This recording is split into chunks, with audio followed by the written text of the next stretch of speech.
तो देखिए फ्रेंड्स, मैं सबसे पहले आपके सामने अपने आरआरबी ऑफिस असिस्टेंट के प्री के मार्क्स शेयर कर रहा हूँ। इसमें आप देख लीजिए, मेरा जो रीजनिंग का जो स्कोर है वो 38.75 है और न्यूमेरिकल एबिलिटी का जो स्कोर है वो 40 आउट ऑफ 40 है और टोटल मेरा 80 में से 78.75 मार्क्स है। तो ये तो मेरा ऑफिस असिस्टेंट का है। और मैं भूल गया था कि स्टार्टिंग में कि आरआरबी पीओ प्रीलिम्स का भी मुझे ऐसे ही स्क्रीनशॉट ले लेना चाहिए था, लेकिन उस टाइम पर मैंने नहीं ले पाया। मुझे नहीं पता कि वो कैसे निकलेगा। तो मेरे उसमें जो टोटल मार्क्स थे वो 61 के अप्रॉक्सीमेट में है और वो लगभग ऐसे ही कुछ मार्क्स थे, जिसमें शायद रीजनिंग में मेरे 29 थे, या हाँ, रीजनिंग में शायद 29 थे और क्वांट में 32 मार्क्स थे। इस तरह से मेरे मार्क्स आए थे 61 और इतने ही मैंने अटैम्प्ट किए थे।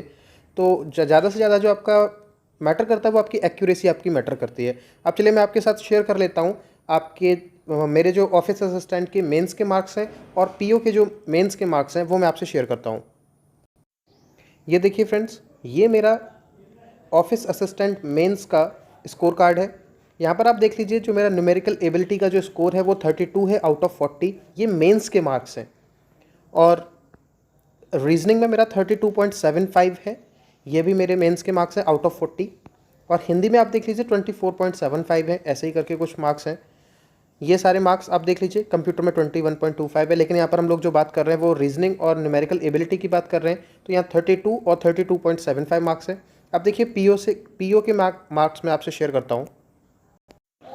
ये देखिए फ्रेंड्स, ये मेरा पीओ का मेंस का स्कोर कार्ड है आरआरबी पीओ का। यहाँ पर पॉइंट में आप देख सकते हैं 25.25 है आउट ऑफ 40।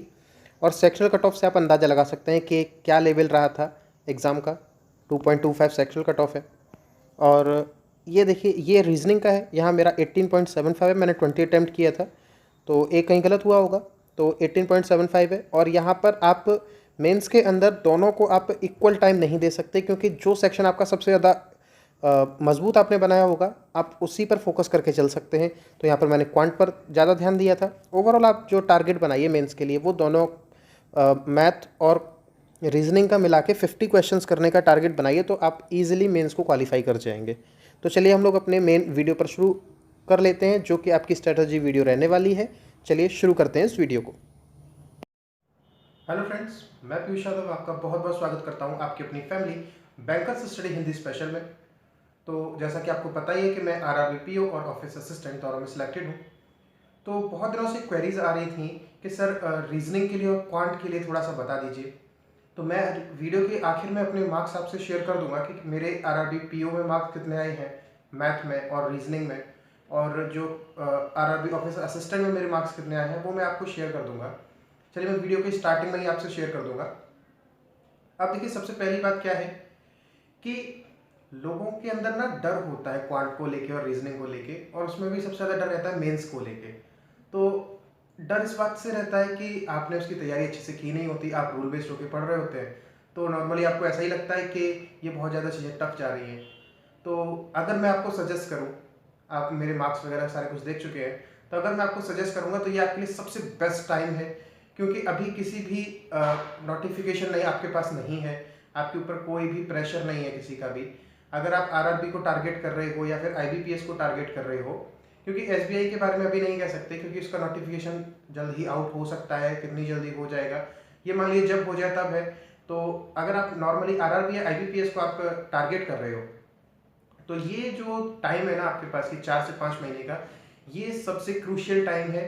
और ये सबसे अच्छा टाइम है कि आप अपनी हिंदी को तो आप, मैं इस चैनल पर मैं पढ़ाता हूँ तो हिंदी मेरे मुंह से निकल गया, तो ये सबसे अच्छा टाइम है कि आप अपने मैथ को और रीजनिंग को बहुत अच्छा कर सकते हो, उसमें कंसेप्ट आप बहुत अच्छे से बिल्ड कर सकते हो, क्योंकि अभी आपके पास इनफ टाइम है। मान के चलिए कि अभी जब तक आपके पास नोटिफिकेशन नहीं आता, मोस्ट प्रोबेबली जो आपका पहला नोटिफिकेशन है आरआरबी का, वो जून में आपको देखने के लिए मिलेगा। तो जून तक का भी अगर आप टाइम लगाते हैं तो अप्रैल मई और लगभग मिड जून के आसपास आपका वो नोटिफिकेशन आएगा। तो लगभग हम एक मोटा मोटा अगर अंदाज करें तो 75 डेज आपके पास अभी ऐसे हैं जहां पे आपके पास कोई भी नोटिफिकेशन नहीं होने वाला है। यानी कि आप सिर्फ और सिर्फ मैथ पर, यानी कि क्वांट सेक्शन पर और रीजनिंग पर अपना फोकस कर सकते हैं। अब आप लोगों के मन में दिमाग में बहुत से सवाल ऐसे होंगे कि सर कैसे प्रिपेयर करें, हम लोग प्रिपेयर कर रहे हैं कुछ लोग तो ऐसे होंगे जो 2-3 साल से तैयारी कर रहे हैं लेकिन उनका क्वांट सेक्शन रह जा रहा है, उनका जो है कि रीजनिंग उनकी टफ उन्हें लगती है, उन्हें लगता है कि मेंस में रीजनिंग हो ही नहीं सकती। ऐसा नहीं होता ना दोस्त। तो अगर बाकी बच्चे भी तो कर रहे हैं तो आपकी कहीं ना कहीं स्ट्रेटजी में प्रॉब्लम आ रही है, तो वो स्ट्रेटजी मैं आपको बता दूं अगर, तो अभी आप 75 डेज का अगर हम लोग नॉर्मल टाइम मान के चले तो आपको देखिए हिंदी, इंग्लिश और जीए, ये 3 सब्जेक्ट ऐसे हैं जिन पर आपको मेनली फोकस करना ही करना है। तो इन पे आप नॉर्मली एक दिन में अधिकतम आप 1-1 घंटा भी इनको देकर चलिए जब तक आपका नोटिफिकेशन नहीं आ रहा है। और अगर आपका इनमें से कोई भी चीज़ बहुत ही ज़्यादा आपकी वीक है तो उसको आप 1.5 घंटा दे सकते हो। नॉर्मली आप इन 3 सब्जेक्ट को मिला के 4 घंटे का समय आप अपने पूरे दिन में दीजिए। और नॉर्मली अगर हम लोग बात करते हैं कि 6 महीने की तैयारी के अंदर लोग इजीली बैंकिंग को क्रैक कर जाते हैं, मैंने खुद किया हुआ है।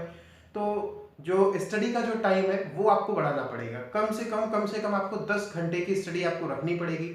मेरे हिसाब से तो आप लगभग 12 घंटे की स्टडी रखिए, 6 घंटा आप सोना रख लीजिए और बाकी का 6 घंटे आपके हैं, जो मन आए वो कीजिए, मैं माइंड को फ्रेश कीजिए, खेलने जाइए, जो मन आपका करे वो कीजिए। लेकिन कम से कम आप 10 घंटे से 12 घंटे अगर आप मान के चलिए कि अगर आप स्टडी कर पा रहे हैं और वो रियल स्टडी होनी चाहिए, तो कोई भी आपका सिलेक्शन नहीं रोक पाएगा। तो थोड़ा सा हम लोग इसके बारे में बात करें कि हम इन जो हमारे 12 घंटे हैं इन्हें हम कैसे डिवाइड करें। तो सबसे पहले तो शुरुआत के 4 घंटे वो आप ऐसे डिवाइड कर लीजिए कि जो सेक्शन आपका सबसे कमज़ोर है,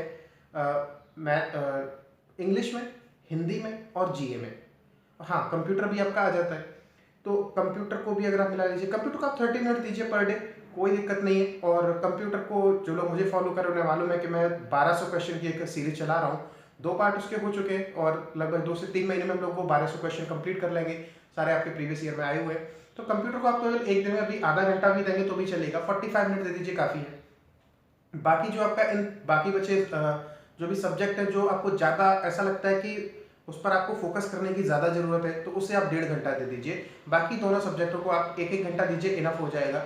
और जीए में आपको कम से कम आप 2 करंट अफेयर के जो है कि सोर्स फॉलो कीजिए। मैंने पिछली वीडियोस काफ़ी बना चुका हूँ उनके बारे में, बार बार वही बात नहीं करेंगे। फिर आपके पास बचते हैं नॉर्मली 8 घंटे, 8 घंटे आपके पास बचेंगे। अब इन 8 घंटों में आप शुरुआत में क्या कीजिए, 4 घंटे आप क्वांट के लिए निकाल लीजिए और 4 घंटे आप रीजनिंग के लिए निकाल लीजिए, जहाँ पे 2-2 घंटे आप कॉन्सेप्ट को बिल्ड कीजिए। यानी कि बहुत गहराई में जाकर किसी भी चैप्टर को अगर कर रहे हैं, मान लीजिए आपने टाइम एंड वर्क चैप्टर को उठाया तो उस टाइम एंड वर्क के सारे क्वेश्चंस को कीजिए। और मेरी आपसे राय यही है कि आप उन्हें फॉर्मूले पर बेस होकर ना पढ़िए, आप उनके कॉन्सेप्ट को समझिए कि कैसे ये चीज़ें चल रही हैं।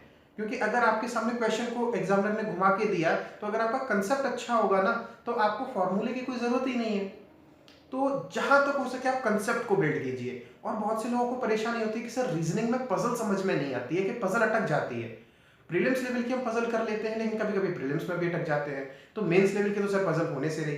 तो पजल करने का सबसे आसान तरीका ये है कि आपकी पजल में सबसे पहले आपको जो पढ़ने की जो आपकी स्पीड है वो अच्छी होनी चाहिए, सही आप पढ़िए और जो भी आपकी चीज़ें लिखी हुई हैं पजल के अंदर उन्हें आप अच्छे तरीके से नोट डाउन कीजिए। और एक बार में जब पूरी आप पजल पढ़ के खत्म करें और साथ ही साथ आपको नोट डाउन करनी है चीज़ें, तो एक बार जब आपने पढ़ते हुए चीज़ों को नोट डाउन किया उसके बाद आपको कंप्यूटर स्क्रीन पर देखना नहीं है, इस बात की आप आदत डाल लीजिए। अगर आपकी आदत डल गई तो फिर आप देखेंगे कि आपकी जो पजल है जब आप उसको नोट डाउन करते जा रहे हो उनकी इन्फॉर्मेशंस को, तो वो जल्दी होना शुरू हो जाती हैं, वो बहुत अच्छे तरीके से होना शुरू हो जाती हैं। और बचती है फिर आपकी रीजनिंग में अगर सिलोजिज्म को बहुत से लोगों को दिक्कत रहती है कि सर हमारा गलत हो जाता है, मैं इस चैनल पर अपलोड कर चुका हूँ पूरा सिलोजिज्म, 2 पार्ट है आपके, इतना सिंपल तरीके से आपको कराया है, कोई रूल नहीं है, किसी भी तरीके के सिलोजिज्म आपसे पूछ लिया जाए, रिवर्स सिलोजिज्म पूछ लिया जाए, नॉर्मल जो होता है वो आपसे पूछ लिया जाए, या फिर ऐसा दे देते हैं कि आपको स्टेटमेंट दे दिए, कंक्लूजन दे दिए, फिर आपको ये बताना होता है ऑप्शन में एक और स्टेटमेंट वो लोग सारे दे देते हैं कि कौन सा स्टेटमेंट इसमें और होना चाहिए कि आपके सारे कंक्लूजन सही हो जाए। इस तरह के सिलोजिज्म आपसे पूछ लिए जाते हैं, तो उसको आप देखिए। तो वो अगर आप दोनों वीडियो देख लेंगे आपके सारे डाउट क्लियर हो जाएंगे, क्योंकि सिलोजिज्म उससे अच्छा मैंने स्क्रीनशॉट भी इस पर आपसे शेयर किया था जहाँ पे मुझे केवल 105 सेकंड लगे थे 5 क्वेश्चन को करने में, और वो मैं प्रैक्टिस मॉक से मैं प्रैक्टिस कर रहा था, तो वो उसमें मैं टॉपर हूँ। मतलब वहाँ उनकी जो क्विजेस थी उसमें मैं काफ़ी सारी क्विजेस में मैं टॉप पर रहता था। उनका जो टॉप जो बंदा रहता होगा उसको मैंने हर बार मैंने उसको पीछे किया हुआ है। तो जो चीज़ें मैंने की अगर आप मुझे फॉलो करोगे तो कंफर्म है आप भी उन चीज़ों को कर पाओगे। तो और रीजनिंग के में बाकी के जो टॉपिक बचते हैं, तो दोस्त आप जितना अच्छे से उनके कंसेप्ट्स को समझ लेंगे सारे क्वेश्चन करना इजी हो जाएंगे। और हाँ, रीजनिंग करने का सबसे अच्छा तरीका है कि आप बहुत ज़्यादा रूल बेस्ड होकर मत पढ़िए, अपने दिमाग से चीज़ों को सोचिए और उसके बाद अगर कंसेप्ट आपके अच्छे होंगे और चीज़ों को आप अच्छे से नोट डाउन करते जा रहे हैं रीजनिंग में, तो आप बहुत जल्दी उन चीज़ों को सॉल्व कर ले जाएंगे। और ये सारी की सारी चीज़ें प्रैक्टिस से आएंगी। ऐसा तो होता नहीं है कि एक दिन प्रैक्टिस की और आ गया। कम से कम आपको 10 से 15 दिन लगेंगे, उसके बाद आप इसको रियलाइज करेंगे कि ये जो सारी चीज़ें मैंने आपको बताई है आपको बहुत ज़्यादा बेनिफिशियल हो रही हैं। अब देखो बात करते हैं क्वांट सेक्शन की। बहुत से लोगों के लिए ये सरदर्द बना हुआ है कि सर क्वांट समझ में ही नहीं आता है। तो आपको करना क्या है, क्वांट करने के लिए आपको दो चीजें हैं, एक अरिथमेटिक आप अच्छा कर लीजिए और एक फिर आपको डीआई अच्छी करनी है। डीआई करने के लिए क्या करना है, आप डेली ना क्विजेस लगाइए डीआई की।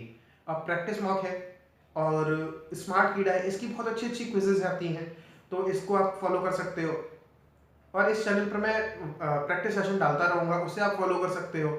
साथ में ही आप क्या क्या और फॉलो कर सकते हो, आप लोग गूगल से पीडीएफ डाउनलोड कर लो कहीं से भी, और प्ले स्टोर पर आपको इतने सारा कंटेंट मिल जाएगा। आप प्रीवियस ईयर के पेपर डाउनलोड कर लो, आप जो भी एग्जाम को टारगेट कर रहे हो उस एग्जाम से रिलेटेड काफ़ी सारे पेपर्स आपको मिल जाएंगे, वो आप प्ले स्टोर से डाउनलोड कर लो। यूट्यूब पर बहुत सारा कंटेंट आपको भरा पड़ा है, पैसे खर्च करने की जरूरत ही नहीं है। केवल मैं कहता हूँ टेस्ट सीरीज पर पैसे खर्च कीजिए, प्रैक्टिस मॉक और टेस्ट जो की टेस्ट सीरीज खरीदिए, ये तो आपके लिए इनफ हो जाएगी। इनसे अच्छा आपको नहीं मिल सकता, ये मैं आपको गारंटी से कह सकता हूँ।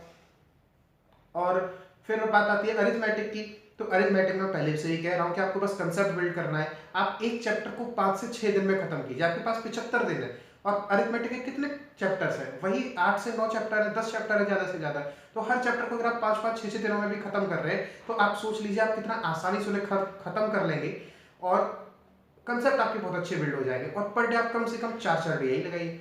2 घंटा आपको क्या करना है, मैथ और रीजनिंग दोनों में आपको कंसेप्ट वाइज पढ़ाई करनी है। फिर एक एक घंटा आपको अरिथमेटिक के क्वेश्चंस लगाने हैं, इधर आप 1 घंटा पजल्स की प्रैक्टिस कीजिए। फिर आपका बचता है डीआई, 1 घंटा आप डीआई लगाइए, कम से कम 4 से 5 डीआई लगाइए 1 घंटे में। और इधर आप जो आपके मिसलेनियस क्वेश्चंस होते हैं, सिलोजिज्म होता है, इनको आप टाइम दीजिए 1-1 घंटा। और फिर भी अगर आपका पढ़ने का मन कर रहा है तो ये तो बहुत अच्छी बात हो जाएगी। अगर आपका 12 घंटे पढ़ने के बाद भी अगर आपका पढ़ने का मन करता है, तो फिर आप मैथ में या रीजनिंग में जिसे आप ज़्यादा स्ट्रॉन्ग करना चाहते हैं उसके ऊपर वर्क करना शुरू कर दीजिए। मैं आपको अगर रिकमेंड करूं तो जब तक आपका पहला नोटिफिकेशन यानी कि आरआरबी का नोटिफिकेशन नहीं आता, तब तक आप कम से कम इनके ऊपर ज़्यादा फोकस कीजिए, मैथ और रीजनिंग के ऊपर। आप इन्हें 4-4 घंटे का टाइम दीजिए। जब आपका नोटिफिकेशन आएगा तो आगे की क्या स्ट्रेटजी होगी वो मैं आपको बताऊंगा, क्योंकि तब तक आप देखोगे ना कि आपका जो नॉलेज है वो बहुत ज़्यादा गेन हो चुका होगा आपका, फिर आपको चीज़ें सब समझ में आने लगेंगी। तो मेरे हिसाब से ये सारी चीज़ें अगर आप करते रहोगे ना, तो आपके लिए कुछ भी नहीं बचने वाला और रिजल्ट आपके सामने होगा। और बता भी आपको वही रहा है जो मैं आपके साथ, आपके जो मेरे जो मार्क्स हैं वो मैं आपसे शेयर भी कर चुका हूँ। तो आप खुद देख सकते हैं कि मैं आपसे कोई मतलब गलत बात आपको नहीं बता रहा हूँ, मैंने किया हुआ है। और रियली मैंने केवल 6 महीने तो कहने वाली बात हो जाती है दोस्त, मैंने मिड जून से तैयारी शुरू की थी और 12 सितंबर को पहला पेपर था प्रीलिम्स का। तो जुलाई अगस्त बस 2 महीने का टाइम था, 2-2.5 महीने का। वो तो ये है कि प्रोसेस लंबा खिंच गया कोरोना की वजह से, इसलिए 6 महीने बोलने के लिए हो जाते हैं। अदरवाइज 2.5 या 3 महीने 12 से 14 घंटे की स्टडी आपको बैंक एग्जाम इजीली क्रैक करा देगी।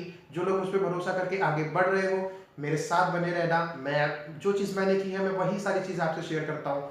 और हिंदी आपको मैं बहुत अच्छे कंटेंट से प्रोवाइड करा रहा हूँ, सभी लोग जानते हो। तो हिंदी के लिए आप लोग बिल्कुल जुड़ सकते हो।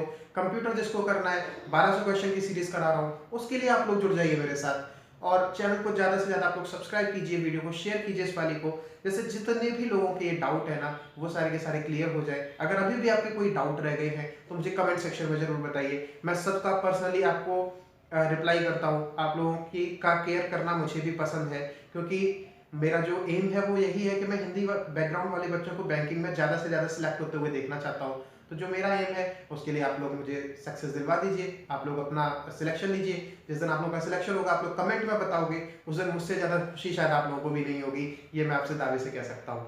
तो चलिए अब मिलेंगे हम लोग कल के सेशन में मिलेंगे। हिंदी के लिए मैं आपका एक और वीडियो लेके आने वाला हूँ कल, और एक अच्छे कंटेंट के साथ आएंगे। तब तक के लिए चलिए गुड बाय। और जिन्होंने भी चैनल को अभी तक सब्सक्राइब नहीं किया है सब्सक्राइब कीजिए, वीडियो पसंद आई हो तो लाइक कीजिए और शेयर कीजिए जितना ज़्यादा से ज़्यादा हो सके। मिलेंगे कल के सेशन में। Good bye, god bless you all.